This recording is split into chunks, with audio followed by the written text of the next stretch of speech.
Dubai میں Pakistani taxi driver نے دیانتداری کی مثال قائم کرتے ہوئے بھارتی لڑکی کو تلاش کر کے اس کے گمشدہ قیمتی کاغذات اور رقم برا پرس واپس کر دیا۔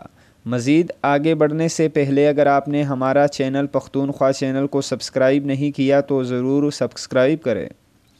بھارت سے تعلق رکھنے والی راشیل برطانوی جامعہ کی طالبہ ہیں اور وہ چند دنوں کے لیے دبئی آئی ہوئی تھی۔ 4 جنوری کی صبح وہ مدثر کی ٹیکسی میں بیٹھی ہی تھی کہ ان کے دوستوں نے ایک اور کار میں انہیں چھوڑنے کے لیے کہا۔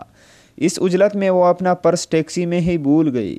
راشیل کے پرس میں برطانوی ویزا، اماراتی شناختی کارڈ اور driving licence, health insurance card, credit card اور 1000 درہم کے لگ بھگ رقم بھی موجود تھی۔ علاوہ ازیں دیگر تعلیمی کاغذات بھی موجود تھے۔ لڑکی کے پاس ویزا کی کوئی نقل نہیں تھی اور برطانوی جامعہ کے مطابق اسے دوبارہ ویزا درخواست دینا تھی۔ اس پر وہ شدید پریشان تھی اور رو رہی تھی۔